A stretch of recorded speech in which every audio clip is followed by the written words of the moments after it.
How to get traffic without running ads for your Shopify and WooCommerce store. Is it possible to actually get any customers or sales if you're not running ads? It's possible, and in this video I'm going to address the different ways that you can choose from if you don't want to run ads for your online store. Hi, I'm Clarice Lin, the ROI doctor who helps small businesses and online stores get more customers and sales by getting on Google and YouTube. Page 1.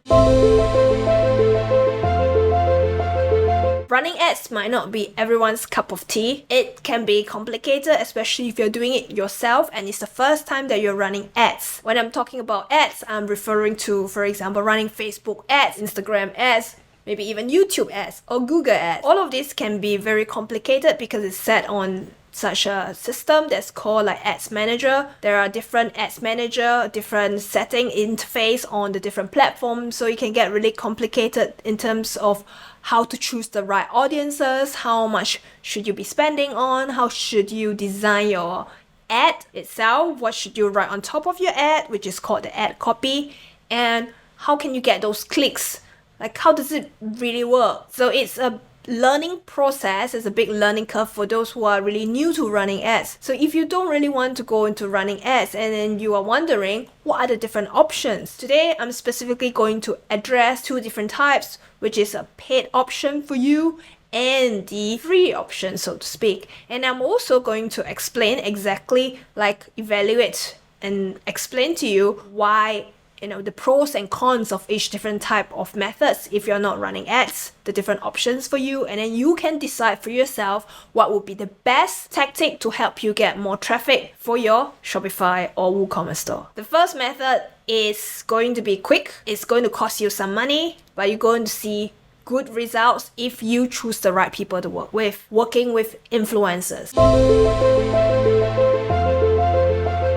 When I'm talking about working with influencers, I'm not talking about working with famous models or like top Hollywood stars, because that's going to cost you lots of money. And if you're just starting out, or if you have some budget but not that much of a budget, that is not an option for you, obviously, because it's going to dig too deep into your pockets and you might not be able to sustain for such a long marketing campaign. What I'm referring to is the growing trend these days to work with micro influencers. We call them micro influencers because they are small influencers, or so to speak, they have smaller audience compared to the international big stars. We're talking about people who have probably like a few thousand followers or maybe like 1 million. That is kind of like reasonably well known within their space itself, but not necessarily internationally known. So they could be people well known in a specific space, like people who are known for like their parenting, if they are bringing up their kids and then they have a channel dedicated to creating content for that, or people jet trotting around the entire world showing their lifestyle, traveling, the best ways to travel. Or it could be people who are studying for a particular channel. I've seen people, for example, like they are maybe medical students sharing their channel, like on a YouTube channel, like how they study, their studying methods. Can also go into, for example, personal finance, people who are saving up and then they're sharing their ways of saving money. So these are different micro influencers in their own space, and they have people following them, people who are interested to learn more about their best practices. They want to know about their reviews or opinions on certain things. So if you have specific products that align with all these different channel or types of micro influencers, what they're talking about do overlap between your products, the people whom you want to sell to, then these are the people you can look to collaborate with. There are two ways to select this type of influencers. Firstly, you can decide on which platform you want to go for. There are different influencers across these different spaces. The popular ones would be you can select to work with YouTube influencers, people who have their audiences on YouTube, and there are TikTok influencers, the growing stars of TikTok. TikTok was one of the most downloaded apps since 2021 for every single month. And if you're targeting a younger audience, you can choose to go for TikTok. There is Instagram influencers, which is more of the mainstream, and there is also Pinterest influencers, and there are bloggers that you can work with, bloggers who have a sizable amount of audience as well, that's more kind of text-based. So you can also work with well-known bloggers who are significant in their space. Podcast influencers, this is more of the underrated influencers, I would say. So podcast is one of the growing platforms where there are growing groups of users or listeners on the different podcasts. So if you can choose a certain podcast like Audio Spaces as well, if they have a significant number of downloads, you know that they have a good number of listeners, this is something you can also work with them with to promote your products. So I've mentioned about Pinterest. So Pinterest itself and Snapchat, there are two, I would say, more of a smaller platforms compared to the others that I've mentioned. You could work with them and then you could see if that is an option that can work for you. I would say if, let's say, you know that your audience are hanging around Pinterest or Snapchat itself, then you can consider approaching those influencers on those platforms so you can quickly grow your audience on that platforms as well. So you have to know where your audience are hanging out, where most of your audience are hanging out and would likely be buying your products, and you can select the right platforms or the right micro-influencers on those platforms to work with. Once you've decided on your platforms, then you can go on to the next step to decide what level of micro-influencers that you want to work with. So there are micro-influencers who could be starting out for a year or two, so they might have a smaller group of audience. The good part is if you can find a really engaged ones, it's not necessarily about getting the bigger ones. It's like with a smaller budget, but you can see that this is a really influencer who has potential to grow further.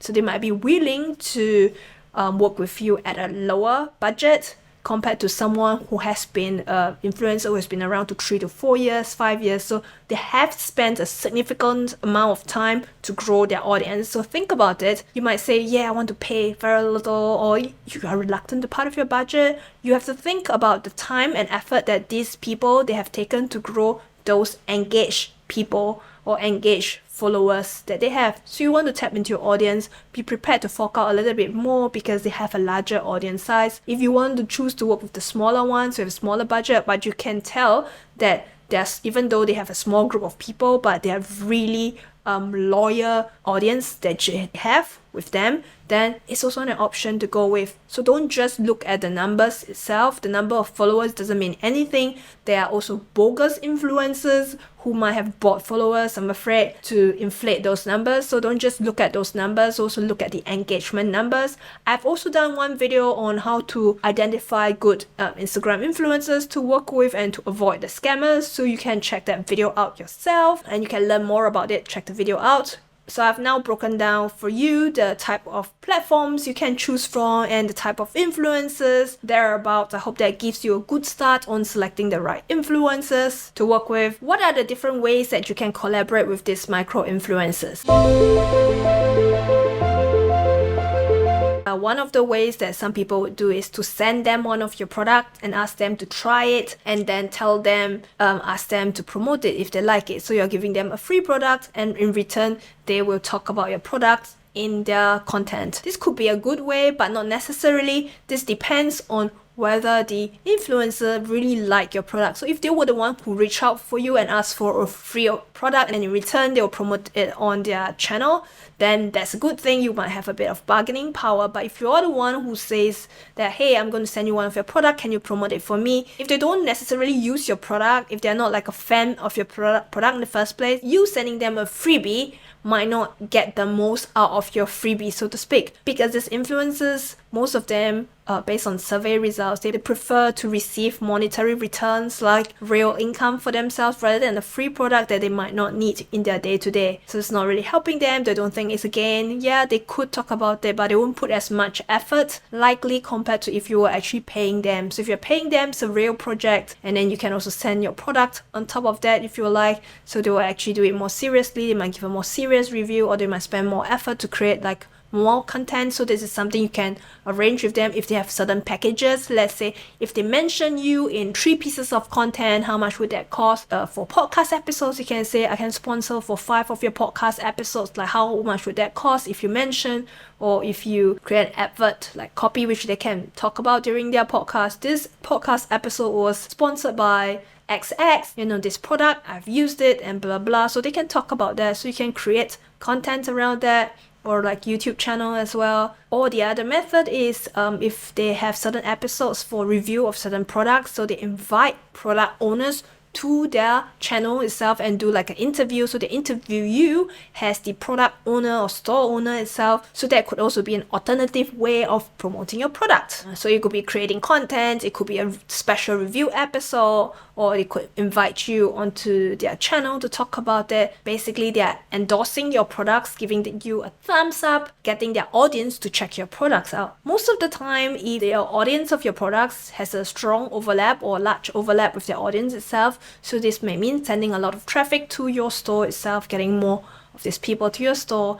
And if you have your email list pop up ready to collect those emails, if you're not ready to buy yet, then that's going to be a boost of traffic to your store. So do keep this in mind when you are collaborating with these influencers. Decide on what's the best way you think is going to get you those traffic and convert those traffic into sales. So you're going to make sure each penny, each cent that you have spent in is well worth the effort. There is another option that you can complement the previous tactics that I've spoken about, which is to give your micro-influencers special affiliate code. So for them, you can say for your audiences, if they really like this product, you can give them 20% off, or they can get a special trial for like 60 days. So you're giving them like a taster to allow them to actually try your product. So that could increase your chances of converting them into eventual buyers or subscribers of your product. This is something that you can also consider when you're working out your collaboration plan with your micro-influencers. So I hope that gives you a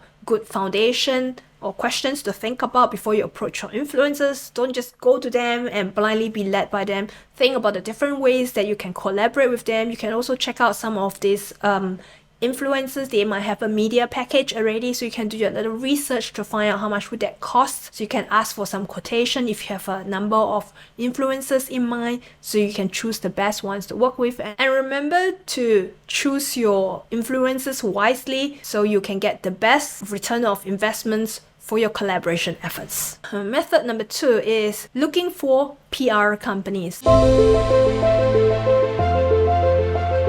So there are media companies that you can choose to work with, for example, like lifestyle magazines or parenting magazines, travel magazines. So these are different magazines or media companies, so to speak. So they have a group of audience, people who are following those content. If you approach them, they would typically have a media package on their website which you can download and to see how you can work with them. For example, like having their content on their online magazine, or sending an email to their list of subscribers, how much would that cost, or getting a shout out on their social media posts. So that's something you can work with. And these days there is an added function on, especially on like Instagram as well, where you can collaborate with different companies and then they would tag you as well, so you can check out what are the different pricing rates for your particular industry or your products, depending on the package that you're looking at as well. So the prices could differ and the results might also differ. What I would highly recommend is, once you've decided who you're going to work with, you should also keep a close eye on the traffic going onto your site. You can look at those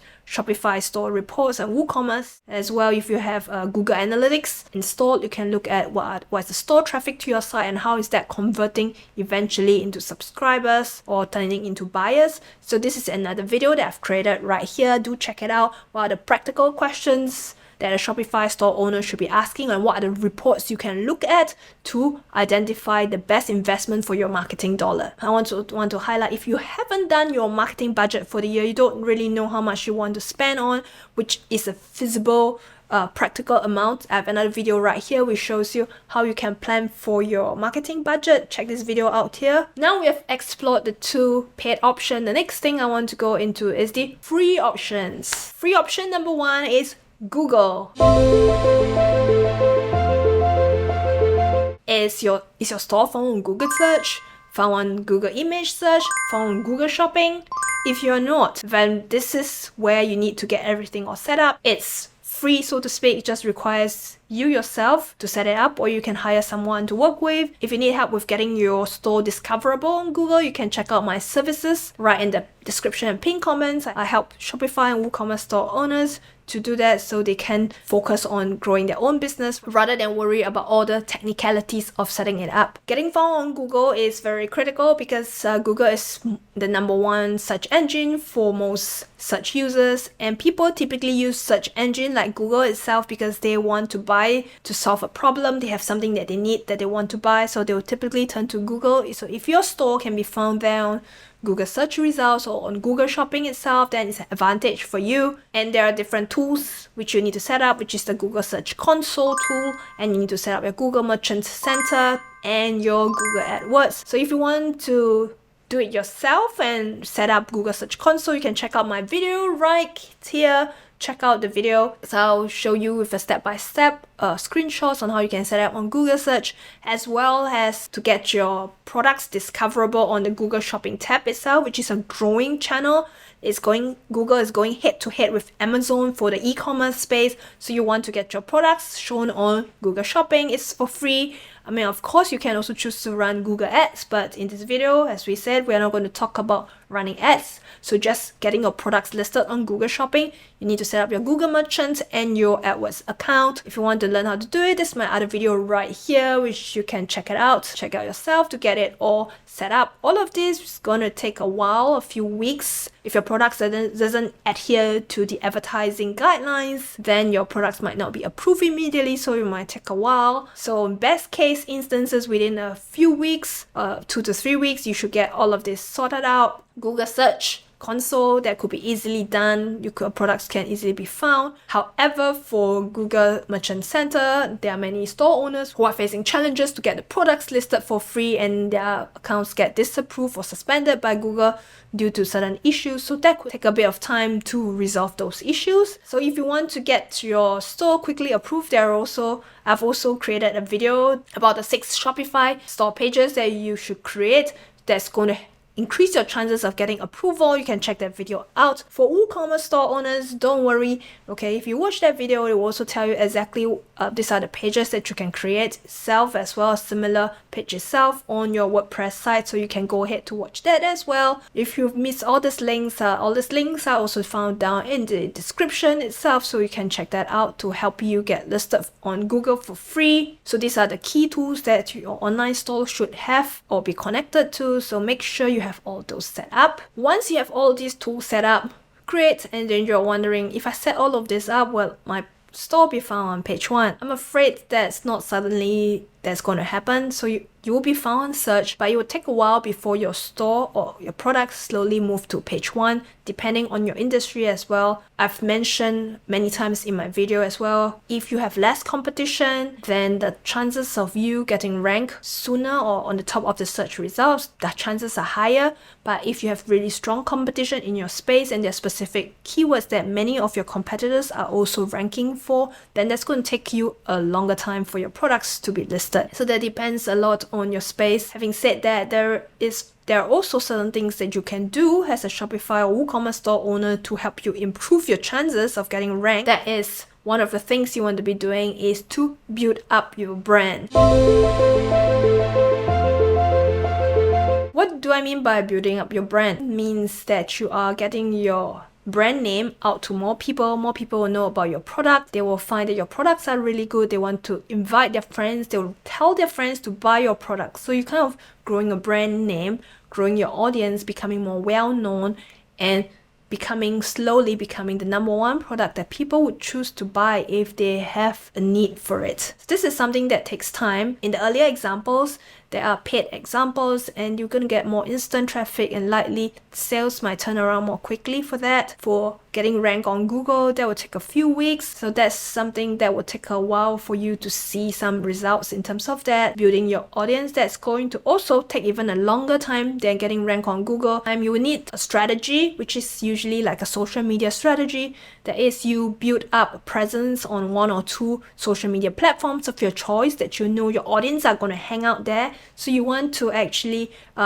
get more followers by creating more content. So typically, If you can create the content yourself, well, that's fine. Otherwise, if you need to hire someone else to help you, then you can also invest in a bit of money to get people to create content for you. Content that is in the form of maybe images or like short clips and videos to promote your products, or to, for example, showing them some insider videos on how you're packaging your products or how your products are made and who are using them, or getting some customers like video clips. So that's going to help you to get more people who are excited about those products. Typically, customers, they like to hear from other customers who have bought before. They want to hear their opinion. So if you can get more of those customers' feedback who have bought as well, that's also going to be good content that you don't have to create yourself, that you get customers to help you to create. So there's higher credibility for potential customers when they look at it, as well as actually saving you time because you don't have to create the content yourself. So it's more authentic, so to speak. Typically, building a brand well known enough would take a while, depending on how intensive or how much money you are putting in. So of course, if you're putting in more money, you're pumping it across more channels and doing it more intensively, it's going to be faster. But if you are doing it at a slower rate or more kind of like more budget friendly rate, you want to consider, you want to take into account the time frame, which could take anywhere from like maybe 12 months to 18 months or 2 years before the brand is slowly built up. And that's why I recommend, for if you're starting up a new store, or if you're thinking of starting a new store, then think about starting promotion maybe 3 months before, 6 months before your product launches. That's also a good time for people to get excited about your product. You can create content about the product, getting them on a pre-waiting list, getting people to be excited. It's kind of like a bit like what Apple does usually before they have even launched a product. So 2 to 3 weeks in before they have a launch kind of talk, and they say, oh yes, in 2 weeks time, this is the launch day, we're going to roll out the next iteration of iPhone or the Mac, and that's why people will sign up and pre-order. So if you can actually start your content strategy or promotional strategy more organic, so to speak, growing the followers on the platform, or growing a YouTube channel, or growing a TikTok channel, you can start way before you actually launch your products, getting pre-orders in. So it might be something that you find challenging, but most people, when they start doing that,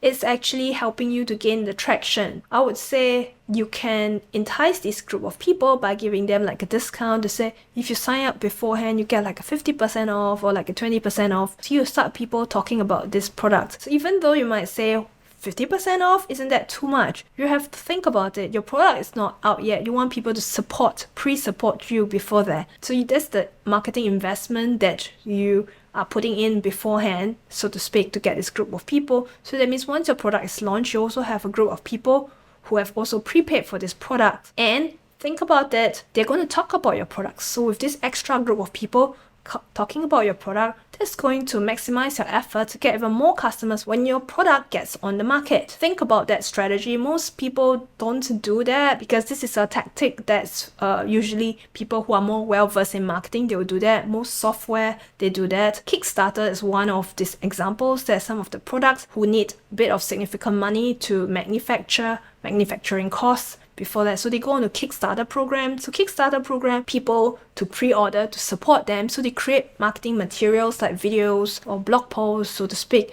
to tell them about what this product is about and getting them to support them. So in this case, they are getting pre-orders. One of these projects I've actually supported personally myself is this is children's book author. So she was illustrating a book, like an actual book. It's not a digital book. It's something that's going to be printed out. So I read the book, the content of the book, what the book story was about. I have a friend who have a kid. It's about 5 to 6 years old, and I thought this book would be really interesting about this bear who is learning to bake a cake for the grandmother. And I thought, okay, I can support this book. In return for supporting this book, there's a different package options to support them. For example, like just putting like a nominal sum, or you can put a bit more. They might put your name as one of the supporters, or they can give you some merchandise, and then you get a copy of the book to be sent to you. So there are different donation or support amount that you can put in to support the launch of the book. So all this money that goes into this Kickstarter project funds go into the eventual printing of the books, because the author herself doesn't have that much money to start the printing of the book. But having this list of pre-orders, she eventually collected enough support in this project itself to eventually publish the book. And my friend's boy got the book and he really liked it. So that's kind of like a win-win situation. And if your store can do something around that as well. This is also something you can think about if you decide to launch like a new product further down. So think about that. The other way to grow your presence aside from social media channels is growing a YouTube channel or a blog. I've categorized it differently to put it as YouTube channel and a blog versus social media channels, is that the behavior on social media channels are different. So people on social media channels, they are more laid back. They're like lying back and then they're scrolling and then they're also looking at other brands at the same time. So they're not so focused on your brand itself, and they would tend to just, quickly skim through and check out other things. Whereas if potential buyers, if they find your channel on YouTube itself, or if they're finding your channel through reading a blog, so they might have likely found your content on search itself, which is search engine users. They are more proactive, they are searching for something, they are solving a problem, they're doing a research on a potential problem. They could be shortlisting the different products that they can buy when they're on search. So ideally, if you have content on these two channels, it's more to your benefit. However, it's very challenging to be growing a YouTube channel and a blog. It's something that requires a huge amount of discipline and focus, and you need a plan to be able to grow your channel. So ideally, if you have a product that's more visually appealing, then you would go for a YouTube channel. So the difference between a YouTube channel and like a blog itself is that a blog requires, I would say, a lesser effort, so to speak. Is you just open up and you start writing content to promote your product or helping your customers to research more about characteristics of your product. So that's more of growing your blog. You can write about it.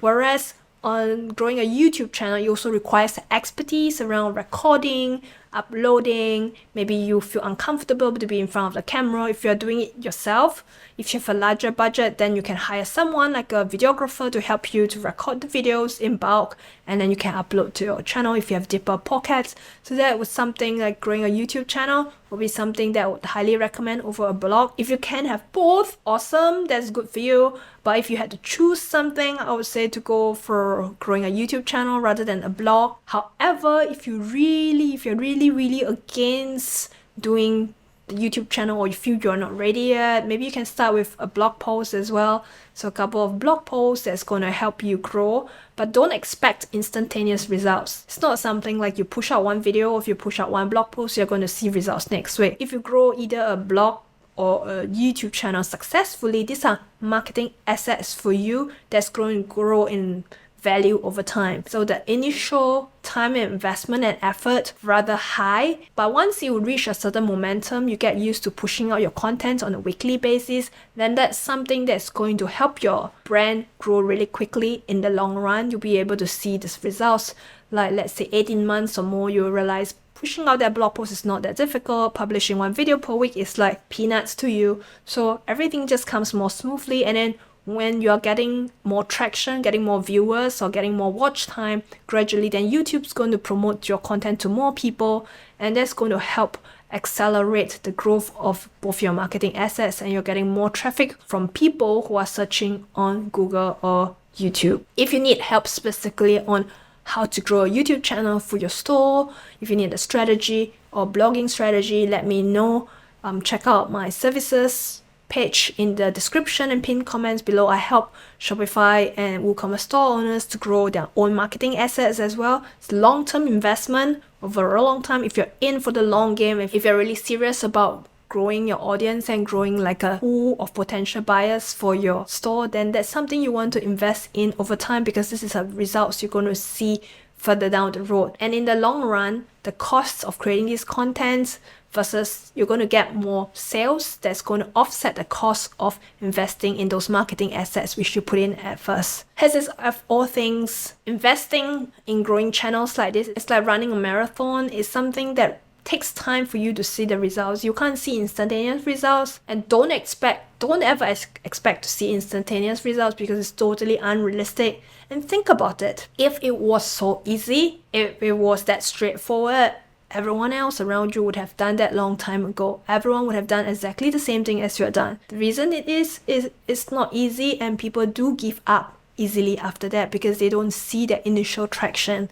So you want to push on, you want to press on, you need to have a plan, to have a strategy and the discipline to just continue doing what you're doing and trust the process to see the results. I would say at least from the 18-month onward. Then you might be able to see sustainable results, and then the channel will be growing by itself and your blog will be growing by itself. But at the beginning, you need to do a lot of pushing to make sure that you are kind of keeping the momentum up. You might say, Clarice, can you give me a few examples of like what type of YouTube channel I can start? Yes, I can. For instance, you are selling spices. So you want to start a YouTube channel. So your YouTube channel can be about how your spices are being made, what type of ingredients that you choose to create those spices, what was your inspiration behind those spices, and what type of food can you make if you're using those spices, and what does it go well with, as well as if you are the chef itself, you can ask the chef about their making process, their inspiration process, how the food tastes like. Let's say if you're cooking chicken, you can use spice A and spice B,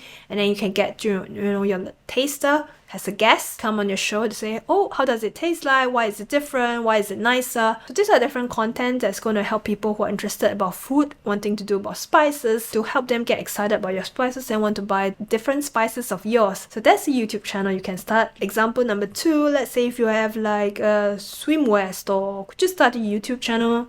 Yes. For example, people who are using who are wearing your swimwear, like why would they be interested in your swimwear? Where are they going to? How can your swimwear perhaps complement other attire that they have itself? How they can dress up or accessorize themselves with other accessories, like why would it look nice? So you can recommend them different places where they can go with, and why is it cool, telling them the cool spots that they can hang out at. So in this case, it's actually helping people to get excited, first to buy your products, and second, they also want to travel, so they're like, oh yes, I can visualize myself doing that. So that's one way of doing that. So example number 3 is, let's say you have a store selling makeup. So people who are using your makeup, maybe if you're targeting beginners, people who are doing makeup, you can show them what are the different ways what type of makeup that they can do with the makeup you're selling, like what's the routine process and removing the best makeup, what's going to happen, how can they maybe mix the different colors together, what type of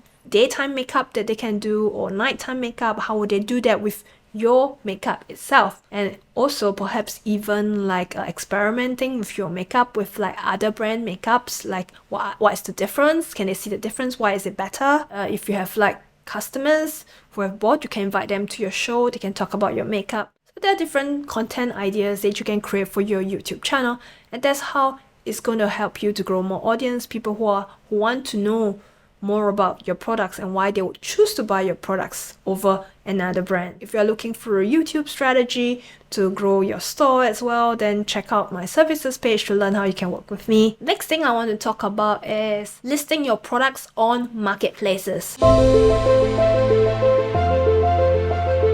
You can choose to also list your products directly on Amazon itself, on eBay, or on other marketplaces where there are people who conjugate and search specifically for certain products. Aside from Amazon and eBay, in the US, there is Bonzana and Handshake.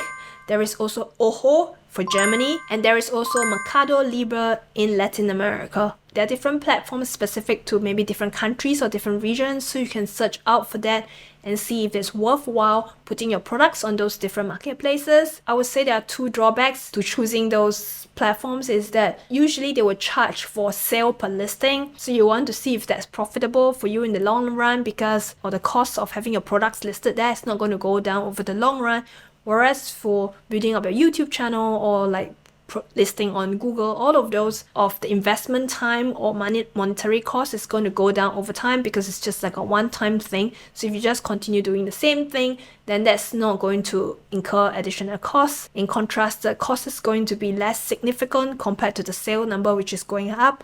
Whereas if you're listing on the marketplace, the cost of putting the products in there over time, the cost is going to go the same, or eventually, even as the marketplaces becomes more popular, then the cost of listing on those marketplaces is going to go up. So that means your margins will be kind of affected in that. That's maybe something good for short term to middle term, but that's not something that's going to help you in your and margins over time. And of course, when you're listed on those marketplaces don't really have a certain branding to it. So people who are there might not necessarily be looking for certain types of products. If you are selling premium brand products, then listing on those marketplaces is not going to help your brand, because if you're going on the high end, you want to be listed at or associated with brands of like a higher level, people who are likely to buy that certain price range of products. So you want to be mindful of that. You want to see which are the other brands or who are the people who are actually going there. So if you're there looking for a deal and your products are you are targeting people who are looking for more of a premium standard,